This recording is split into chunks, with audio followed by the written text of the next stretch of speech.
Nation I negate. Grant 15 finds developed nations like the U.S. have an obligation to help marginalized communities because the effects of imperial dominance drain them of their resources. As intellectual academic decision makers, we should be considering the impacts policies have on marginalized communities. That's why Chanel 2K finds the empowerment of indigenous people is essential in stopping the perpetuation of the 500-year legacy of colonial oppression they have endured. America colonized Alaska natives, took their land, and displaced them to reservations, which is why negating ensures we don't perpetuate imperialism. Affirming endorses the environmental racism that keeps indigenous people oppressed. Our sole contention is injustice in the ice. Gardner 12 estimates 33% of the world's undiscovered oil and gas is locked in the Arctic. These riches have become newly accessible thanks to retreating sea ice and advancing technologies. This is crucial as Shepard 18 predicts we are reaching peak oil by 2036 as resources become limited, incentivizing companies to drill. Acceding to UNCLOS incentivizes oil companies to Arctic drill through legal certainty. Donahue 12 explains currently companies are hesitant to begin drilling because they don't want to pour in billions of dollars if lease sites may be subjected to territorial disputes. Legislator 18 finds acceding to UNCLOS allows the U.S. to internationally confirm territorial drilling rights in the ECS by providing a platform for resolving these territorial disputes. Problematically, extensive offshore drilling in the Arctic region results in detrimental environment impacts. Chesney 18 confirms drilling in the seabed releases methane, accelerating climate change and exceeding the global mean temperature by 2 degrees. Experiencing the more extreme weather, the NOAA 16 rates coastal areas where indigenous people live experience the worst end of climate change. Harvey 13 finds when Arctic drilling in unstable weather and sea conditions, oil spills and discharges become inevitable. That's why Boehm 14 quantifies there is a 75% chance of a large oil spill over a projected 77-year period, with 800 smaller ones occurring within that. The Arctic has been warming twice as fast as the rest of the planet for the past 50 years. We are already at the brink of climate change. Increasing oil drilling would just push us over the edge. The ultimate impact is environmental racism against indigenous peoples. Affirming means endorsing the oppressive nature of structural violence that keeps indigenous people marginalized. UNCLOS is a racist treaty that prioritizes the values of Western government while repressing the rights of Native communities. Watt 15 finds the U.S. is focused on using UNCLOS as marginalizing indigenous people's rights to the Arctic Ocean. The UNCLOS system does not provide a mechanism to ensure the participation of indigenous peoples in any drilling projects on or near their land, even when they directly affect their rights. Their lack of rights and legal representation perpetuates the problem in 3 ways. First, it's harming biodiversity. Evans 16 finds leakages from oil rigs in the Arctic cause contamination of land and organisms nearby, which are consumed by marine creatures. Problematically, local Arctic communities as the Inuit rely heavily on marine animals as a source of food, resulting in fatal health problems. Moreover, Evans cites that Arctic drilling harms fisheries. In the past, when offshore drilling took place near Sweden, almost 25% of fisheries closed. Problematically, closing fisheries severs indigenous people from both their main food source, their culture, and their employment, as Otis 17 explains. Second is violating culture. Phyllis 17 finds to the Gwich'in people the land is sacred and deeply tied to their roots, culture, and values. Shaw 16 furthers within the drilling program, the Inupiat have been marginalized because of the intellectual superiority associated with the West, which is itself the product of a socially constructed divide between culture and nature that is upheld by society. Such injustice is further enforced by those well-meaning acts of forced cultural assimilation. Third is exploitation. While Arctic drilling has been promoted for its ability to generate job opportunities, Shaw 16 reveals the program blackmails indigenous people by locking them into low-income jobs. The programs prey on the vulnerabilities of many marginalized communities to have access to the sea. Because their communities have assimilated into larger Western capitalist economies, Shaw confirms that this left them operating at a distinct political and economic disadvantage. Berube 97 warns when people are treated as economic pawns, they become dispensable and every atrocity can be justified, making dehumanization inevitable. Indigenous people of Alaska are used as tools of profit to help in the exploitation of our natural resources, and for these reasons, we negate.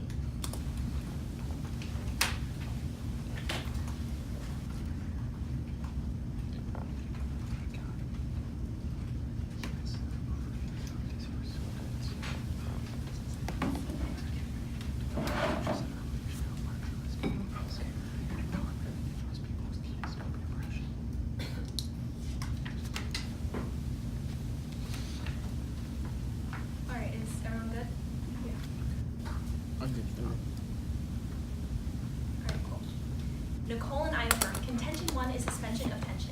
U.S. prowess in Southeast Asia has been rapidly deteriorating in the status quo and will only continue to decline. Devon observes in 2012 that the power shift from west to east has already started to manifest, and China will soon overtake the U.S. as the forefront global hegemon. This continual decline in U.S. influence, specifically in the South China Sea, has sent Chinese politicians into a frenzy as they sense the lack of pushback and in turn push their detrimental agenda. In fact, Janice specifies in 2015 that China's rapid interest in the South China Sea was the result of its rising position in the international system, while America remained absent. Because of this, China has evoked conflict and militarization in the South China Sea, which has escalated tensions to an all-time high, as Denmark tells us. In fact, this back-and-forth prowess competition has caused China to begin militarizing their man-made islands, while the U.S. sends aircrafts and bombers into the region. However, acceding to UNCLOS would solve back for these escalating tensions in two key ways. First, decreasing the exploitation of absence. China has exploited U.S. absence from UNCLOS through the building and claiming of islands, as Goertz and Molman analyze. Consequently, disputes over these islands served as the first pillar in the South China Sea's monument of tension. The Guardian specifies in 2018 that tensions between the U.S. and China began to materialize due to island construction, leading to China ramping up arms, sending aircrafts and flying bombers upon engaging in talks with the United States. Unfortunately, U.S. refusal to ratify the treaty allows China to criticize America and reduce their perceived legitimacy on the international stage. Beach reiterates in 2016 that the U.S. declining to ratify UNCLOS has sparked China to call out the hypocrisy of U.S. leaders. She concludes that while China is violating international law under UNCLOS, they're able to skew the scale. Now, the U.S. is perceived as less legitimate and flaky. Mirasola writes in 2015 that signing on to UNCLOS will reverse the hypocrisy that the U.S. has been labeled with and allow countries to regain their trust in the U.S., turning the tables back onto China. Second, through multilateralism. Hooper and Adele conclude in 2017 that the United States is irreplaceable at the negotiating table. In fact, the absence of the U.S. from talks concerning the South China Sea sparked Chinese aggression in the first place. Unfortunately, Foreign Affairs tells us that modest Asian countries fear Chinese backlash due to lack of support from the U.S., and thus give China the green light to pursue unwarranted actions. Thankfully, Schwartz resolves that multilateralism is the most effective means of accomplishing meaningful outcomes from negotiations, as simply their strength in numbers. More specifically, U.S.-led negotiations with Asian countries is the most practical way to stop China in its tracks.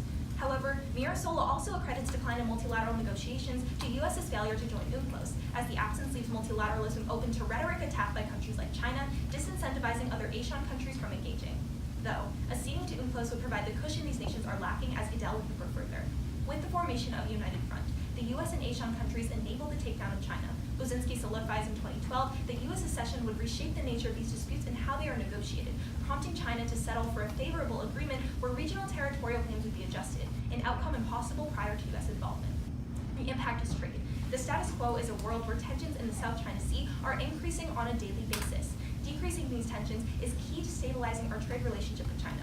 Chalani explains in 2018 that China's island building is blocking a passage where 1/3 of global maritime trade, worth $5.3 trillion last year, passes. Thankfully, multilateralism solves back, as China will have to settle. But further, in an analysis on Asian relations, Tang verifies that a 1% rise in tension score leads to a 0.05% decrease in trade. And Sun concludes in 2017 that Asian countries are generally growing dependent on trade with China.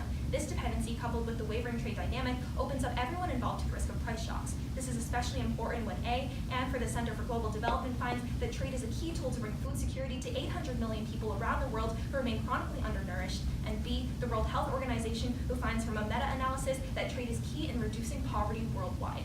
Thus, we strongly affirm. Thank you.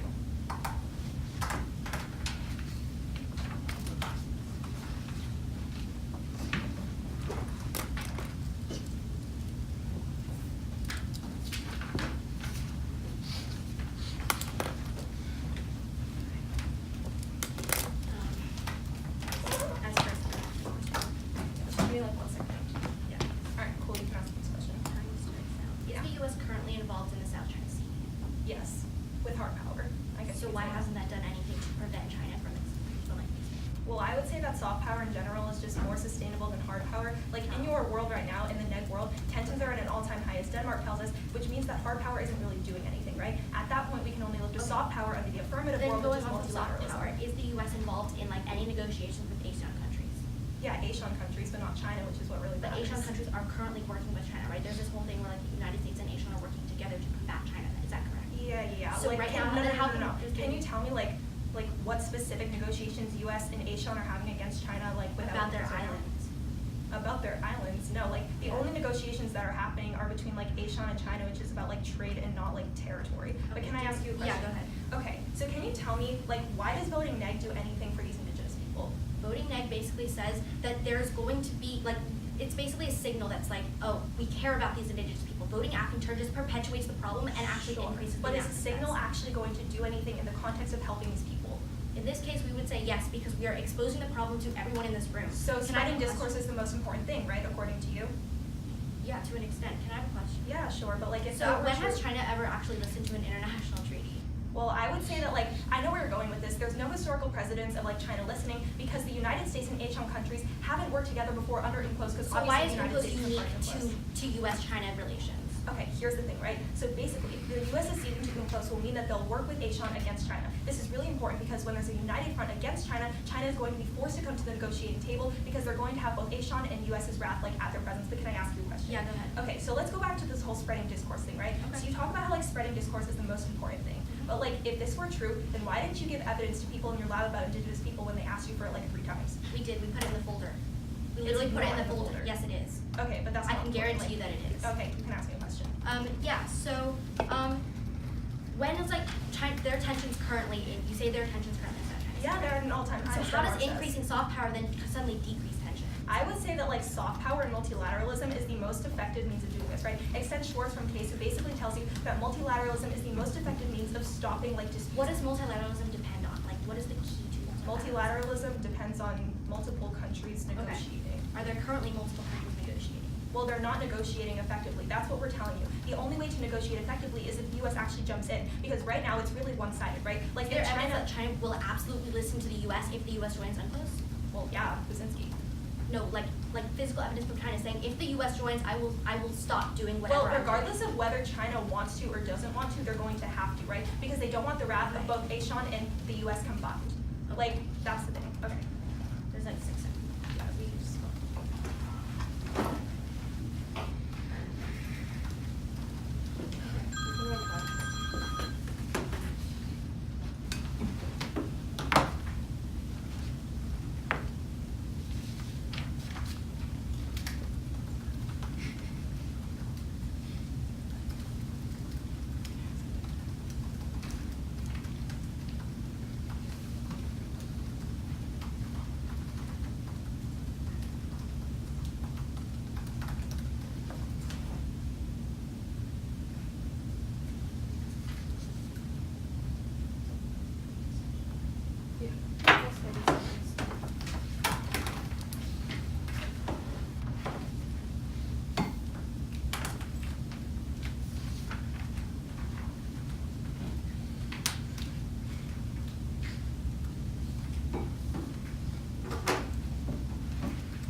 An off, but you don't have to flow it as an off, Dylan.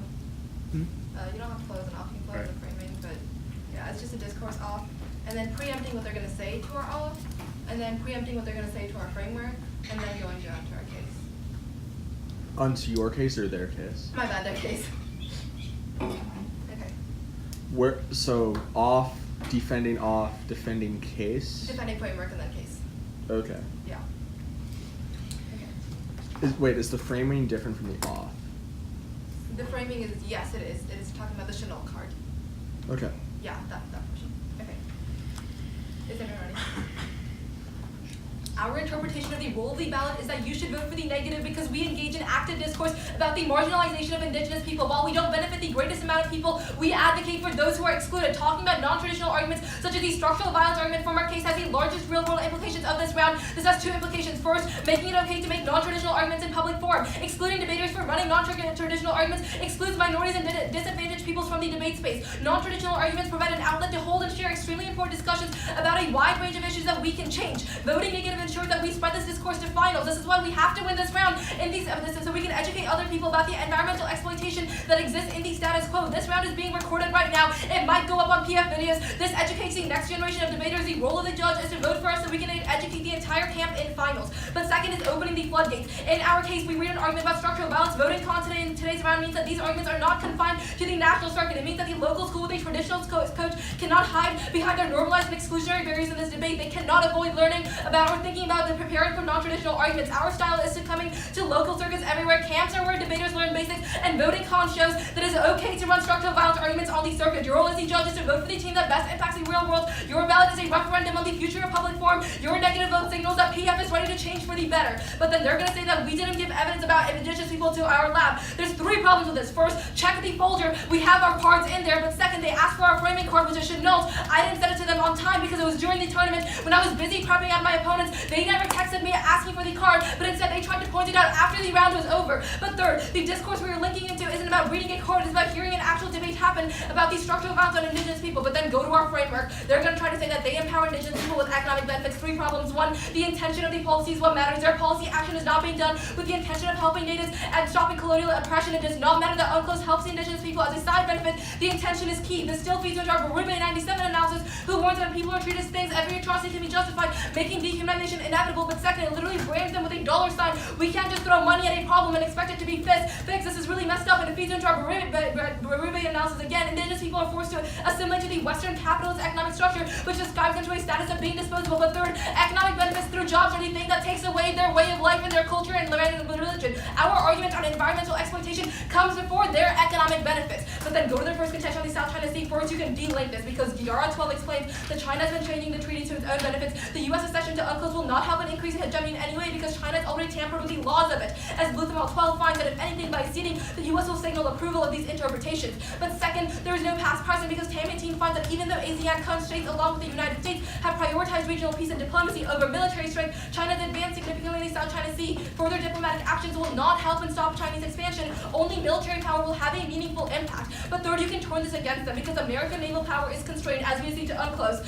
Article 11 writes that a ceding would diminish the unchallenged naval power of the U.S. in the Asia Pacific. This will be perceived as the U.S. not being committed to protecting its allies. As a result, Sonotero 17 warns losing protection by not maintaining strong military presence. South Korea, Japan, and Taiwan will resort to militarization to protect themselves from China's threat. This turns all their impacts about tensions increasing, but then onto multilateral specifically. 1, their internal warrant is that there will be strength in numbers, which will magically convince China to stop territorial expansion. However, every other country in the world is in UNCLOS. We already have strength in numbers. China hasn't backed down. But second, this is not unique because ASEAN's website itself reported in 2018 that the U.S. expressed their commitment to enhance cooperation in the status quo. Their impact about trade is not unique because tensions are high right now. According to them, the trade is still booming in the region. But then prefer impacts of structural violence over everything else for a few reasons. First, on probability. Structural violence happens every day. Capital 95 writes that focusing on the magnitude of violence fails to account for the means of violent action. We can't compare the size of violent action as a crazy pretext to postpone and even ignore personal structural forms of violence that are happening every single day. But second, our argument is a prerequisite because McBride 10 finds that the way we discuss policy shapes in the way which policies are implemented. You should be voting for the negative before affirming because without discussing structural violence, we will continue to endorse policies such as UNCLOS, which only serve to perpetuate the violence, and thus we will always create policies that are inevitable failures, and thus we negate. I'm just going to take some prep.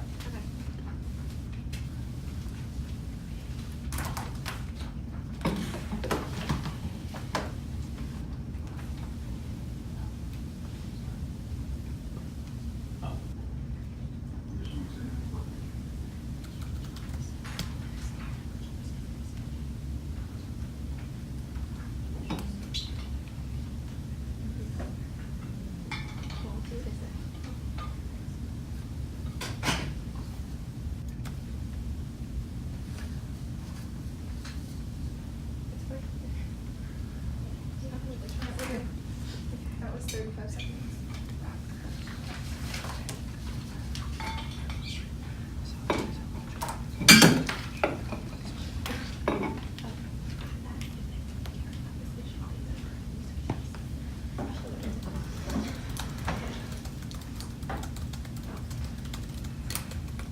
Let me see how it's gonna go. Hold on. It's going to go frontlining on our case, and then just down their case, starting with roll of the ballot once we get there. But I'll signpost. So we go to roll of the ballot before you go to their case? Yes. No. Wait. Okay. I'm just hold on. I'm just gonna frontline responses made on our case, and then go to their entire framework roll of ballot debate. Fantastic. Cool. All right. Okay. Hold on. Sorry. Delete.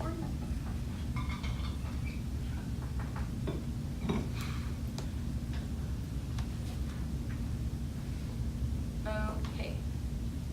Starting now, they say that like UNCLOS will not do anything like uniquely, but we tell you like several authors that actually say at the end of the day the uniqueness is that like the U.S. hypocrisy because China isn't acceding to UNCLOS because like the U.S. is a hypocrite and they're not backing these Asian countries. But then they say that the reason we shouldn't be voting at or like that we're actually going to be diminishing naval power, but that's not true because Vanago tells you at the end of the day when you accede to UNCLOS we're going to have more naval power because of an increase in legitimacy. When you increase legitimacy reparations, that's Vanderbilt 2011. They say that like strength in numbers isn't a good warrant, but like we tell you that the U.S. joining UNCLOS is the uniqueness because foreign affairs, and you can cross-apply that to foreign affairs that tells you that right now these Asian countries are actually scared of China. They say that the Asian website means that we're already cooperating right now. But remember, we tell you that the hypocrisy behind UNCLOS is the uniqueness. On to their side of the case, they discuss the role of the ballot.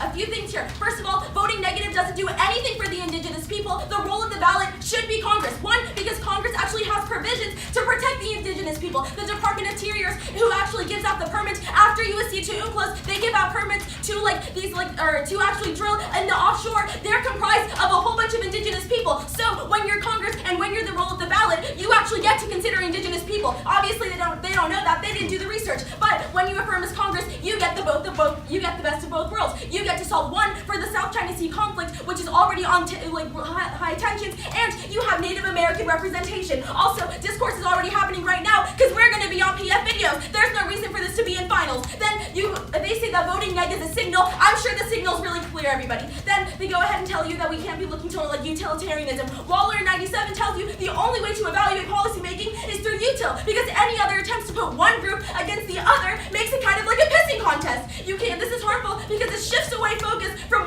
this shifts away focus. We're the only team that takes all factors into consideration. We're the future policymakers. We should be looking at all factors. We can still consider the indigenous people, but even if you don't buy that, or actually no, on indigenous people, they link in through drilling. We tell you drilling won't happen for a few reasons. First, we have certainty to actually drill in the Arctic in the status quo with the EEZ. They have the burden to prove why we'll be drilling in the ECS. Since they're not drilling in the status quo, we would contend that they're not going to be drilling in the ECS.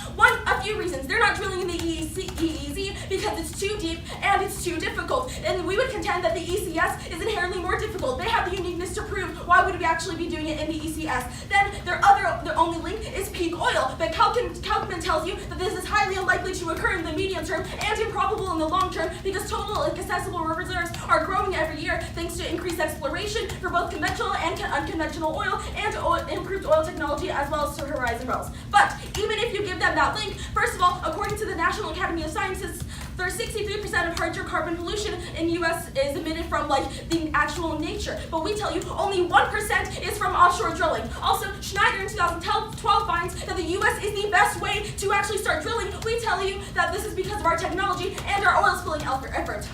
On culture, they're limiting culture to what they eat and their occupation. Cramplet finds in 2016 that language loss leads to the loss of culture. This means, if they actually cared about indigenous people, they would read that language is the reason that they keep their culture, not because of what they eat. Then Anger also concludes that culture is the most important link to the continuation, or no, language is the most important link to the continuation of their culture. On exploitation, in they're not economic pawns because they have a choice. They must show why they would go to jobs more than 200 miles offshore. But even if the indigenous people would actually be helped, we would turn this because Cycling 09 finds the best way to increase social status is to increase economic status. This happens because natives will get oil revenue payout, which Matthews in 2016 tells you when you increase, or through the Alaska Permanent Fund, when you increase oil revenues, they get an increase in the check they get every year.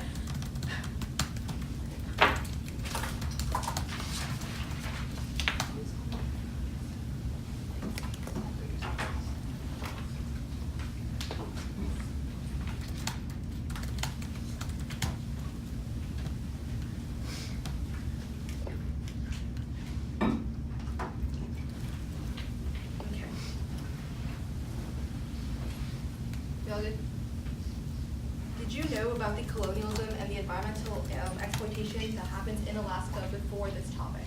Yes. Okay, cool. We would contend that I did not know about this at all. My team did not know about Sure. this. We never knew that Alaska natives were being colonized, which is I why agree. we say that we should run this type of argument. Yeah, no, I'm not to saying push that. out I'm this not discourse. saying that. First of all, I'm not saying that this is a bad argument to run. I'm just telling you that the judge shouldn't be evaluating as an as an educational professor Why or not? whatever. Why not? Because we can still spread discourse when they're looking through Congress. Okay, that's the problem here, right? Congress is going to pass a policy based on what 3 judges at a camp tournament are going to decide. Then what what matters do? is the knowledge that we spread to other debaters on the circuit. So why can't we all have this same knowledge? I say that everybody in this room still gets to learn about the same thing without having to vote affirmative.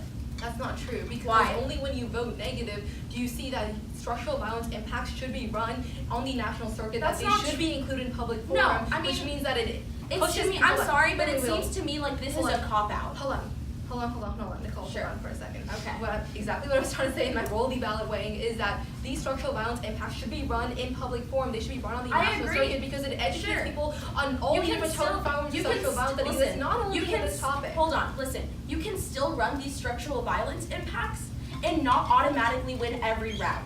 That's not how that works. We can still evaluate this because I still do the research, you still do the research, everybody in this room does That the brings me to our research. next question. So, would you have engaged with Indigenous people if we didn't read it? Would you have brought Yeah. up Indigenous people if we didn't read it? What do you mean by that? Like, to spread discourse, right? Would you have brought up the exploitation that Indigenous people face in Alaska if we did not read the argument first? I mean, I'm answering your argument. Like, that's why Yeah. I'm reading it. Okay, so you're only reading it because you're answering. You I can would have- say the you only can have reason, the next hold on, question. I would say the only reason you're reading it is because you think it's gonna get you further in rounds. That's but actually okay. not at all true. We are willing to do anything as long as we spread this discourse. We're running. But And I can give you a hold really good example of this, right, Nicole? So I already heard No, your no, like no, no, no. spiel about the TOC in the last round. Oh yeah, exactly. So at the TOCs, we went 2-5 because we ran neoliberalism and racism, which our judges did not believe at all. But we continued reading that same argument because we believed in it, even though after round Yeah. 2 we knew that we were probably going to drop everything because no one believed in it. We just wanted to spread the discourse, which is why But, we like, read that type of We argument. can still spread the discourse. It's not unique to voting negative, especially when you the hold on, uniqueness is especially ensuring hold on, that- especially when you say that like the role of the ballot should be education, an educational platform. But like I tell you that the role of the ballot can still be Congress because Alaskan people can still have representation. Your link is Hold that on, they hold on. have absolutely Yeah, I no understand. representation Hold on. with Hold UNCLOS. on. I tell you the DOI gives them representation. They'll have representation Okay, yeah, no that's a matter separate. what. Hold on, that's a separate topic altogether. We would contend that those groups, those organizations you're talking about, have done nothing at all to help the So Indigenous you people. do but, nothing. But We hold do, on, but we hold help on them. for a second. Hold on for a second. What I'm trying to say here is that voting negative ensures that this type of discourse is pushed out to finals. Let's cross.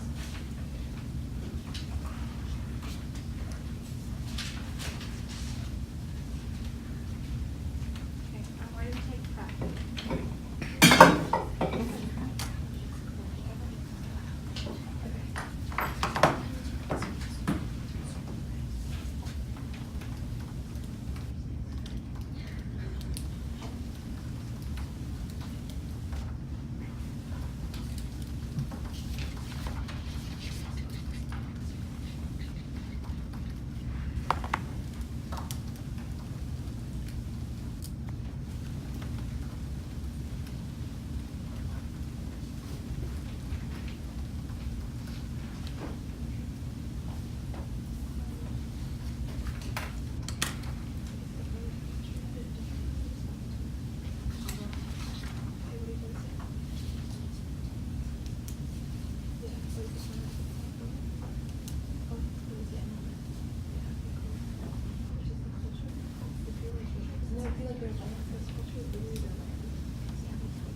That's fine.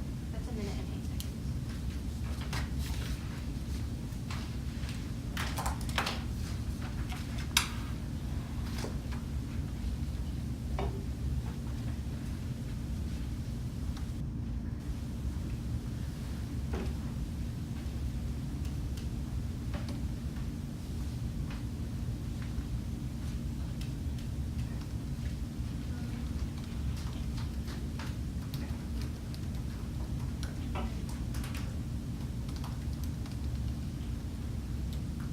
Okay, is everyone ready? Yeah. So it'll be roll of the ballot to the Waller evidence, onto our case, then onto their case. Roll of the ballot, framework, your case, their case. Yeah. Okay.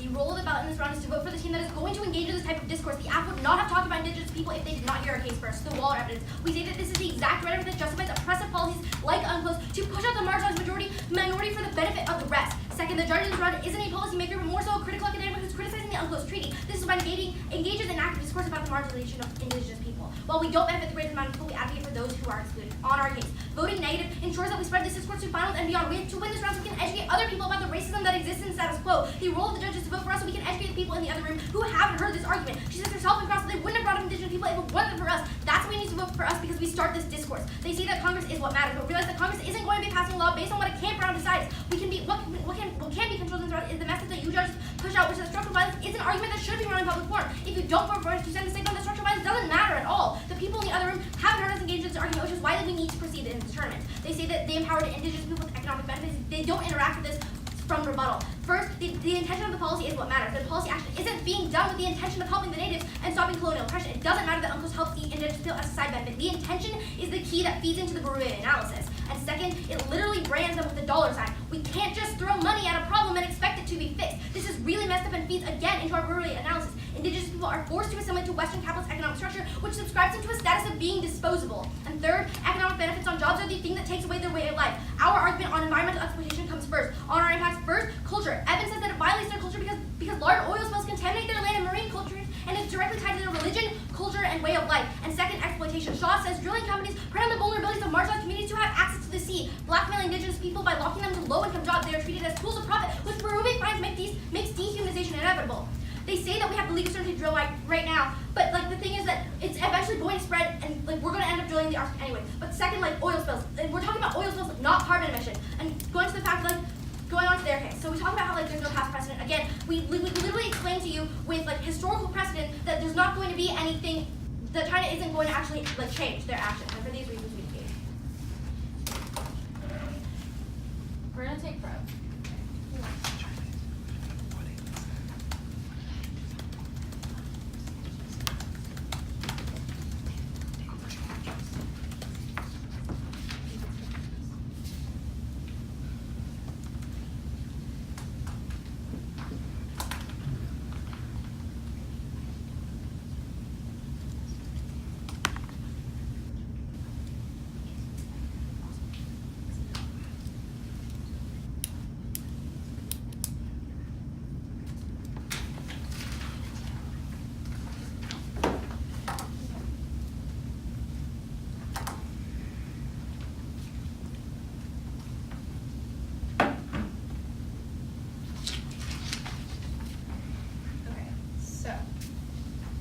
It's going to go roll of the ballot, then frontline, our case, and then their case.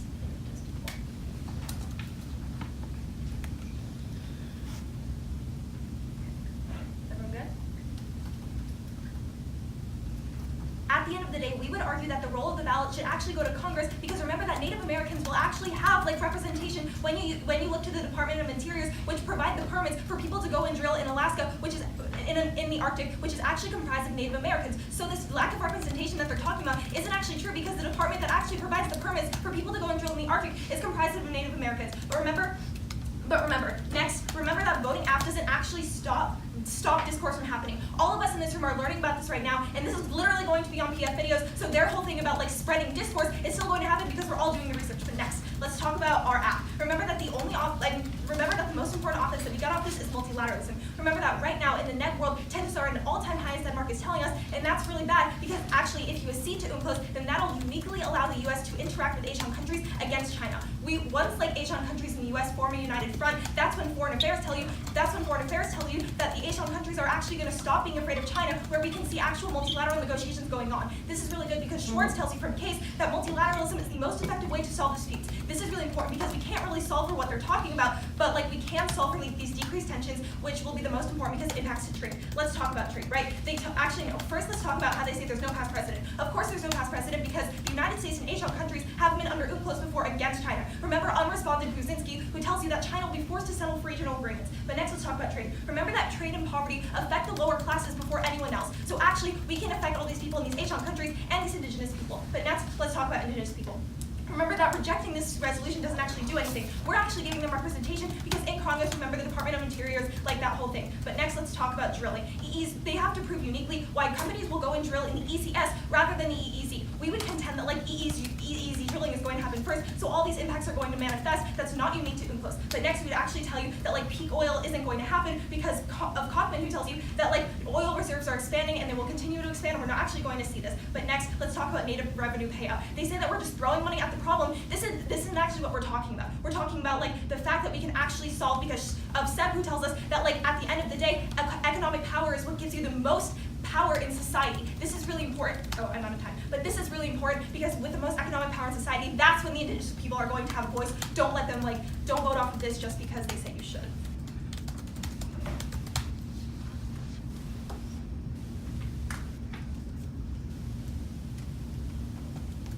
Oh, we have to say oh God.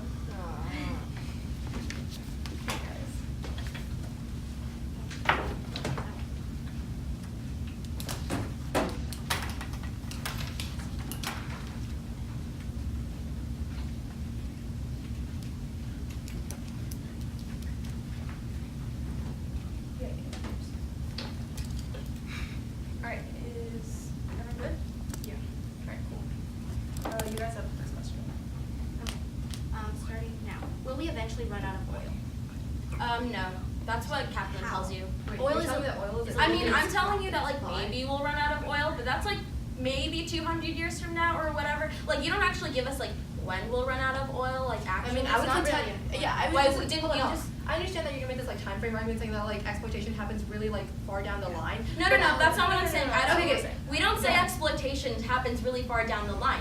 Or that First we're of all, gonna the run out of reason oil really no. far down the line. No, the reason that you should be voting AF today is because of the South China Sea conflict. Tensions are rising right now. And also, Wait, this is really crucial. You never really weigh South China Sea versus like our structural violence impacts. You never We're tell me actually, why. we're You guys saying don't that we can interact with our structural violence. Yeah. We're saying that we can help people in the South China Sea, these Asian countries, and indigenous people. Remember what I tell you in summary, right? Your partner just told me something different. Okay. You just said that like the South China Sea is the biggest Can impact. I please finish? Yeah, go ahead. Remember that trade and poverty, like decreased trade and increased poverty, affects the lowest class first. At this point, you can see that like the lowest class, which is like Okay, these I indigenous. understand what you're trying And to also, get at. when Wait, we- hold on, wait, hold up for a yeah, second. yeah. Your partner just said something. Sure. So, how does the trade in the South China Sea region impact people that are living on the coast of Alaska? okay, that's not. First of all, No, that's that, what your partner Because said. our framework That's not our indicates that advocate. structural Hold violence has on. to come before everything Hold else. on, your partner just spoke. That's not our advocacy. Our advocacy is you can help the poor people in like the South China Sea who are really dependent on trade. All of these Asian countries. First, and you also don't interact with this. And second, we also tell you that you can help the indigenous people when you affirm too, because they'll have representation as well. And you can also have Yeah, discourse this too. representation is pretty problematic, right? Because Wait, Representation, when is- representation. No. problematic? Your stance on how they're being represented Yeah. is pretty Right. problematic because you're telling me that Congress is going to look at the impacts of a debate round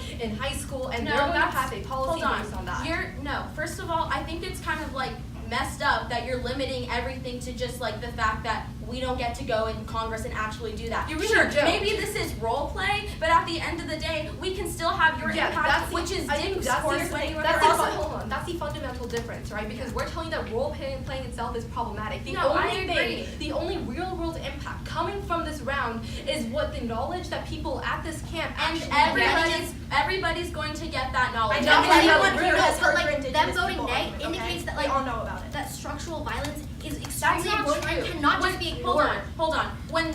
If one of our judges affirms, their mentality isn't going to be we're going to like perpetuate structural violence. It's not their mentality that I'm worried about. It's the message that they're pushing out to Yeah. the rest of the debate community is what we're See, trying what to you're impact trying to do is make it so that we can't respond to any of your arguments because it makes us problematic. We would No, you actually should have say, totally run a counter interp like Yeah. Sean did about how environmental impacts are like much more important and try to link that I into don't indigenous think that people. environmental But you didn't impacts are do more that. important. You didn't I really think engage with structural that. You violence guys is don't actually really, a really big but you problem. guys don't really engage with the fact that we say that structural violence has to come before everything else. They're actually getting representation in Congress. That's the role of the ballot.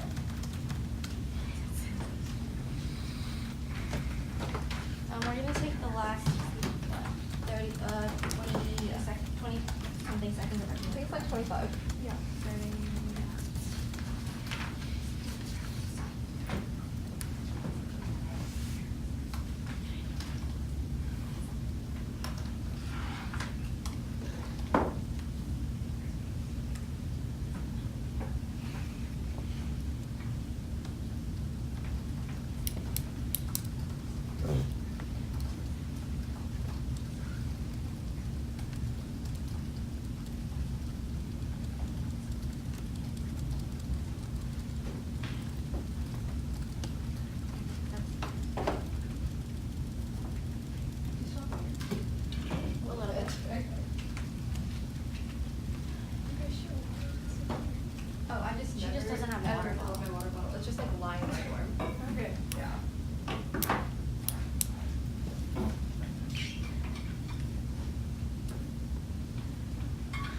ballot.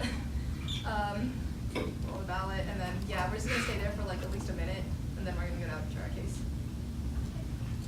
Public forum is an activity in which debaters usually pretend to be policymakers. One team argues the pros of a policy, while another team argues the cons. In order to debate solely about the merits of a policy, we usually assume that voting pro means passing the policy. Then we don't have to worry about debating things like the likelihood of that policy actually being passed. Debaters and judges pretend that voting one way or another will change the real world, but fiat isn't real. If the judges vote after today's round, UNCLOS will not be passed.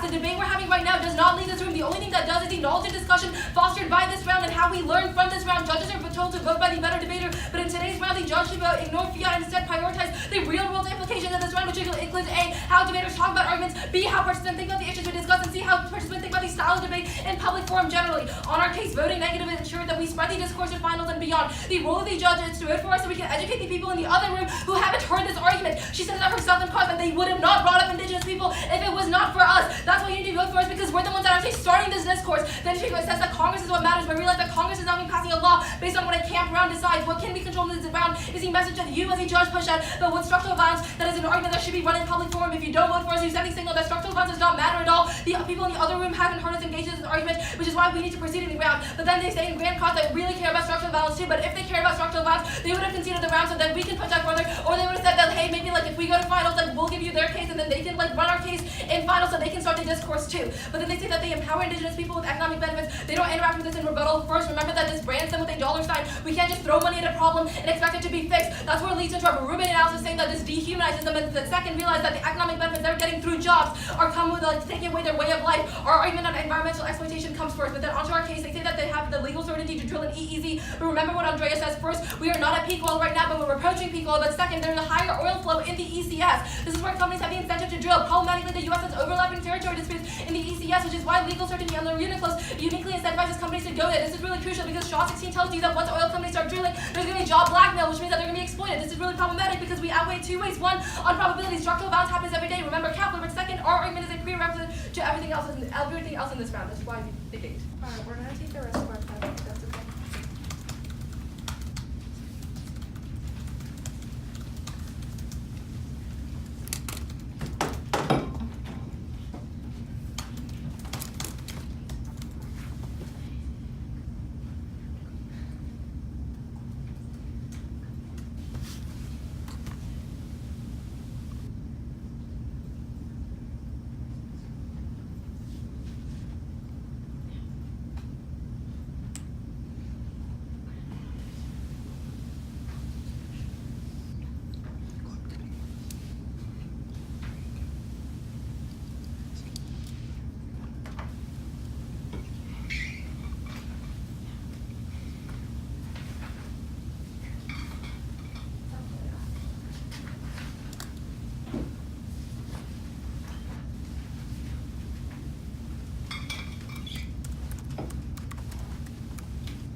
Going to go roll of the ballot, then it's going to go indigenous people, and then it's going to go multilat.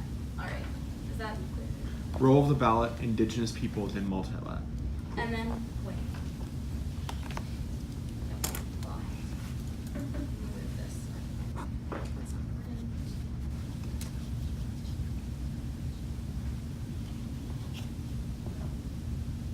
Okay, everyone good?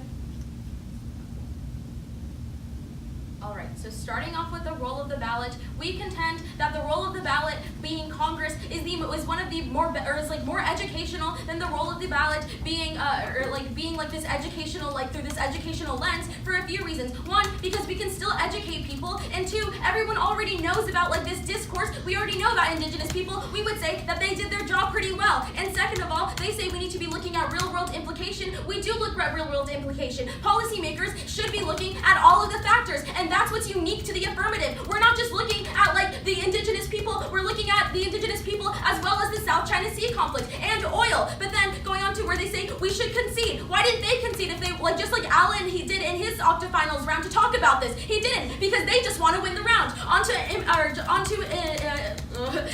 indigenous people. They say, first of all, we would, they say that the inherent problem is that we're we're throwing money at this indigenous people, but we're not locking them into jobs. In reality, we're giving them the opportunity to get more money, but not through jobs, but because of like an increase in oil revenue. They're not forced into any single position. And then the inherent problem in their argument when it comes to indigenous people is that it has to do with their culture. The problem is they just talk about fish and what they eat. We read to you the Kermac card that actually says that like a culture is unique to language, and they actually don't show how like language is actually deprecated. They talk about peak oil, and this is their link in, but we would and that like the legal certainties through the EEZ or the legal certainty that comes with UNCLOS, but they never show you how like they'll be drilling in the EEZ. We say that we should be looking towards what we can handle right now, which is South China Sea. On to South China Sea and like multilateralism. Remember Brzezinski, who tells you the only way we can solve the conflict in the South China Sea is if we accede to UNCLOS, and this happened, if we accede to UNCLOS. They don't actually interact with this. That's where we outweigh with trade, the actual only link that works in this debate, because trade is going to, like when we increase tensions, what happens in their world, something that we can control, that outweighs over any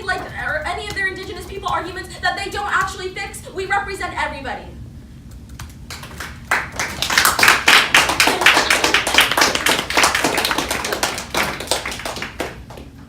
Congratulations to both teams to making it to semifinals.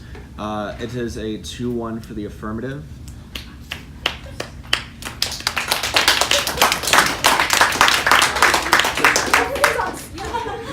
Before we begin, that next that next debate will probably start at about 4:35 in the other room.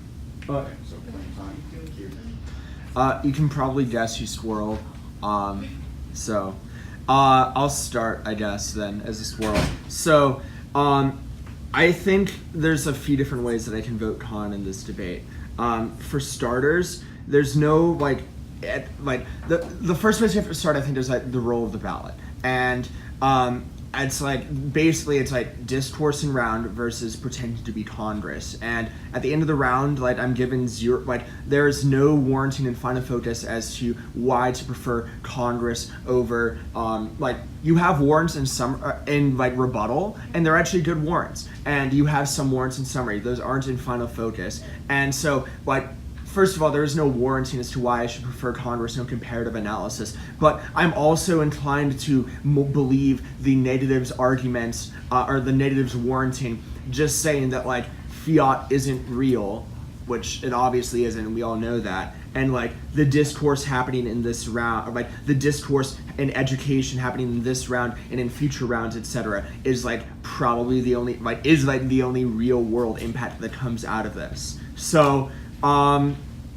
From there, like the role of the ballot, like for me, the role of the ballot goes neg. At that point, I see like this argument that like, oh well, like education is not unique. Discourse would still happen. This video will still go up on PF videos. This is where like, and again, like I think the problem that I personally will have, and I think a lot of judges in PF in general will have, is figuring out a way to evaluate these arguments and the specific warrants of these arguments, only because it is like unfamiliar to all of us. And like, you know, I'm sure, you know, some people who are more oriented in like policy or LD might listen to this round and listen to this RFE and kind of like laugh at me. Like, yes, my partner and I ran these arguments, Tati ran these arguments, and like, you know, throughout and like at the end of our careers, like we're by no means experts into these arguments. So I still struggle to divide my own personal biases and beliefs away from like what is said in the round. And I think that like it is difficult, I think, for not just me, but I think every judge in PF to separate kind of either their own personal views or to prevent intervention. Because it's easier, I think, to not intervene when you're just like something that the community is so used to having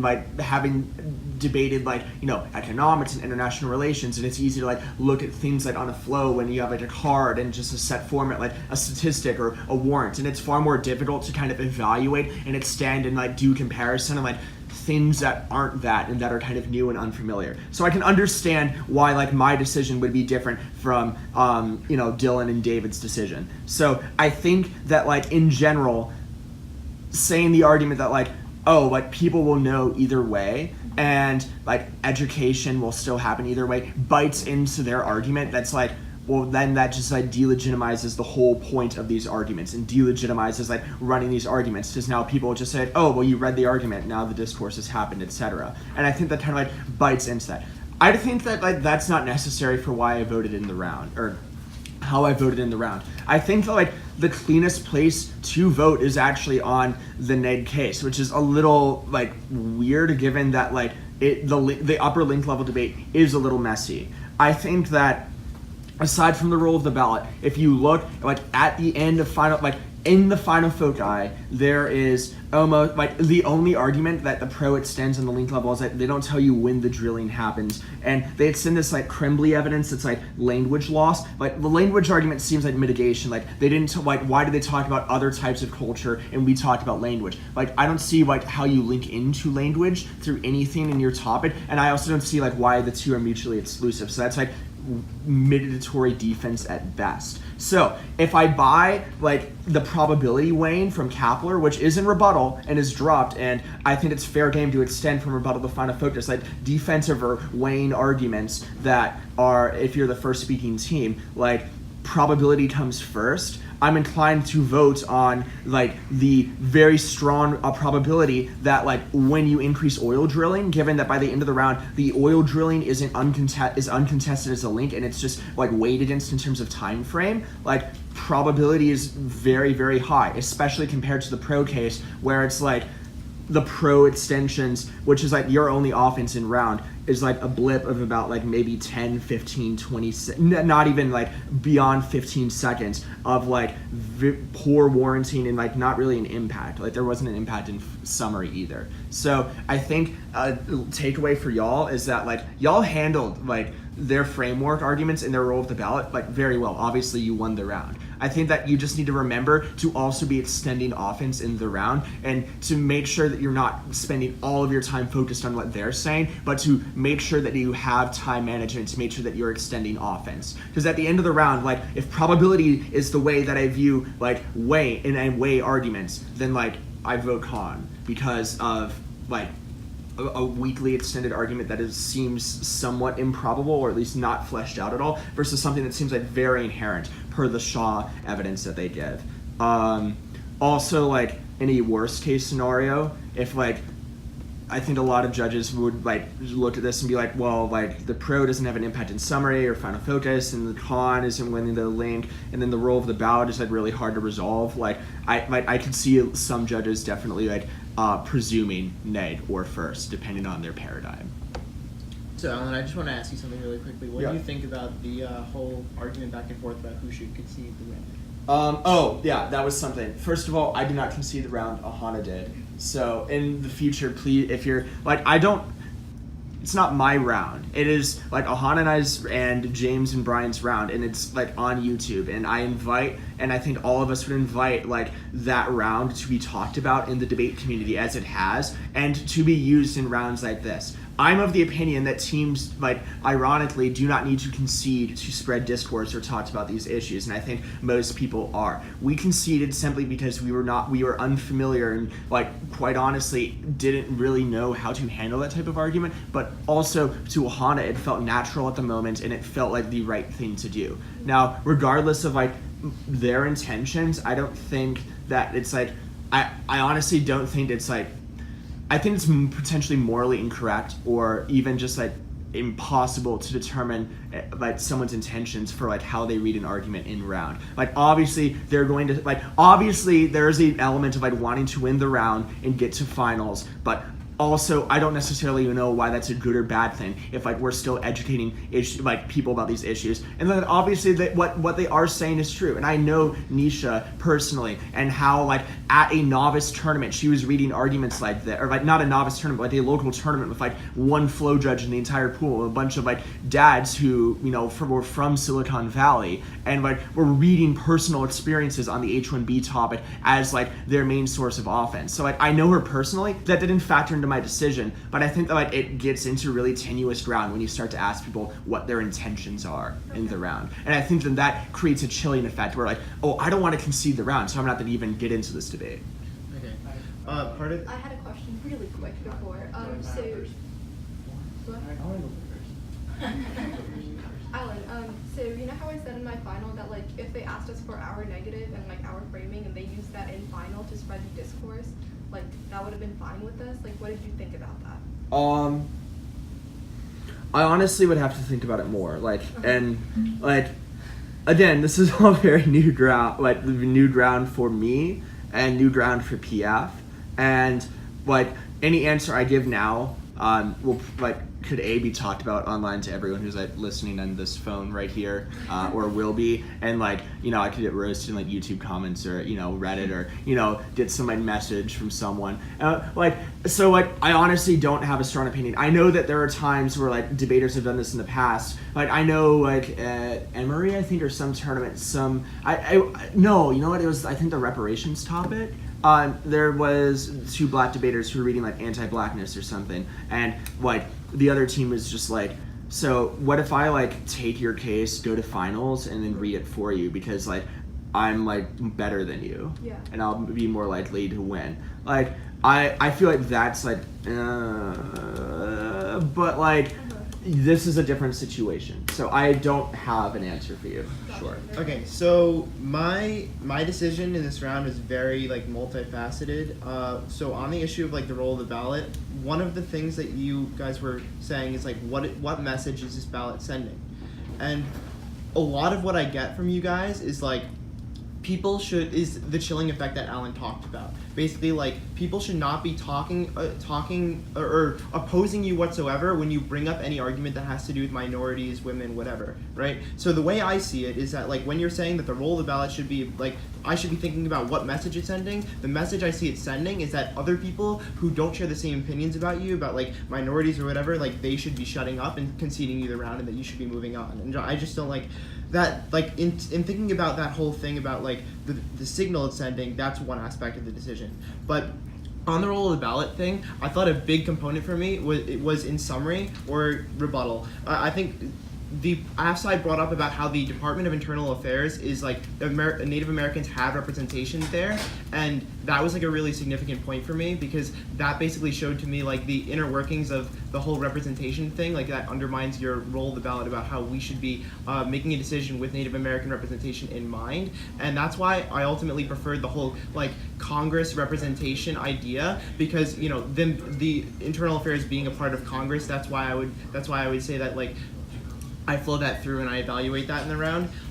In terms of like Congress versus like us judges voting and doing nothing, we're comparing a world with UNCLOS and a world without it. In a world with UNCLOS, Congress is basically like okaying our accession to UNCLOS, right? So we have to be evaluating that world and thinking about like how the United States is doing it, because clearly in the AF world, it's not just us judges voting for it, it's Congress as well. So that's why I end up buying their thing. On the whole education aspect, I just see that whole thing being non-unique as like it's going on YouTube anyway. I agree with that. So one of the main linchpins of this case came down to like the response that you guys dropped on your argument that on your first contention about like drilling. So you guys can talk about like educating people all day about how like how we need to be educating people on how indigenous people are going to be hurt, but at the end of the day, indigenous people have to be hurt in order for you to be educating people about that, right? So if they're not being hurt, then you're not really providing any educational benefit. So on that argument, they give a non-unique that says that we're not drilling in the EEZ right now, and so we're not going to be drilling in the ECS. Or like even if we do drill, we're going to end up drilling in the EEZ anyway. So the impact is non-unique because you still have pollution. And the analysis on the whole thing about language versus like the whole culture thing, I just don't see like. I see their responses on the whole payoff thing is just a benefit for those people because they have representation, as I was talking about before. Like that's just an additional benefit for them and gives them a larger voice in society when they have money. It doesn't like buy them out or anything. It's just like an additional benefit when drilling is going to occur in either world. And then on the whole issue of like offense for the pro side, I thought that you could have done a better job extending the impacts, but at that point, like I thought you guys just did such a great job on the whole roll of the ballot thing. On that front, like when they focus primarily on that in final focus, that's what I'm like preferring you guys on when I see like the responses made very well on roll of the ballot. And because of like the concessions on both sides of the flow on your side, and because like I end up buying their interpretation of the role of the ballot, and I don't really see how like natives are being harmed at the end of the day. I don't see any educational value, and I would rather prefer like to evaluate this as a traditional debate round in that sense. Yeah. One quick thing. For the exploitation stuff and the like throwing money, I think that you like in order to make it clear for people who don't understand the history and haven't like read into the subject, and like for any like tabula rasa judge, I think that like you need to make sure that you're explaining the historical context of displacement and further displacement in exchange for the money, and that's the transaction that's happening. Okay. And so that's what But- you need yeah. more of that context in case and in round. But displacement like actually has to be unique. That's what I'm. No, wait, I have a question. So it's been like 20 minutes. And I mean, I spoke for about as long as Yeah, Alan. I know, yeah. Both of you guys Less. are giving very long RFDs. So I think you guys are maybe probably a little bit ahead on the roll of the ballot stuff. But the thing that like changes my vote for you guys is at the end is when you're going at the end of the roll of your ballot stuff, you talk about the importance of talking about impacts to structural violence. Which means in order for me to gain access to your roll of the ballot, you need to have a clean access to your structural violence impacts for your discourse to mean anything. Then I think I made eye contact with you, Nisha, during your partner summary Yeah. when she was frontlining the drilling stuff. You did. And the front line was like, they'll drill there eventually. And that's like all I got. Yeah. And to me, there was terminal defense coming off of their side from rebuttal that does not get responded to in terms of giving you access to your structural violence impacts that needs to be frontlined in the summary. Yeah, that one. My paradigm says that the defense on that is sticky going through, and yes, you do frontline it in the first final focus very well with the Yeah. increased oil flow, and you try to pretend like she said it, but like I'm like very sorry because like I don't like voting this way, No, I know. but like I feel like it's way too much of an intervention for me to No, grant yeah. you that front line. Yeah, that was Yeah. completely on the my fault. drilling. Like, I should have So, spent more time on yeah, that. Yeah, oh yeah. So like Yeah. for me, that means that like I can't really give you a lot of the because the entire Arctic drilling I- stuff yeah. is contingent upon you guys winning. Yeah, The yeah. structural violence stuff is contingent on you guys winning drilling. Yeah, I Yeah, totally yeah, for figured sure. I was Yeah. in the front line and final. I made eye contact with you and you were smiling and I was like, well, David doesn't buy this. I hope you like see where I'm coming from. No, So yeah, I no, want no, to- yeah, that was my fault. Yeah, Like, that I was my just thing. didn't Yeah, do going it. into final. So Yeah. then I go to resolve the rest of the flow, right? And because you don't spend any bit of time on like their side in final focus, right? I think like there's probably a little bit of enough of offense for them coming off of multilaterals in there with the warning. It's not very good, but because it's clean in final focus and the last thing I have is their warranting, I feel comfortable enough to pull the trigger there. Okay, Yeah, I have yeah. a question. So if we did frontline properly in summary Yes, and we yes, extended the yes. impacts, would you have bought the weighing at the end too? And would you have like voted for us? Yes. The other thing Yeah, you yeah, could have that done was good. is you could have explained to me why discourse about structural violence arguments, independent of whether you win structural violence, is good or not. Okay, I think you okay. may have been trying to do that, Yeah. but for me it wasn't either. It wasn't clear enough for me to feel comfortable pulling the trigger on an argument that I thought you guys were probably losing in terms of the actual impact. Got it. Yeah, yeah. Okay. So if you had explicitly told me to do that, I think I may have voted on it, which I thought you were going to do until the end of your roll of the ballot stuff. Yeah, that makes a lot of sense. Okay. So I hope you guys like are happy with my decision, but that is how I voted and why I voted the way I did. Yeah. Thank you. Right.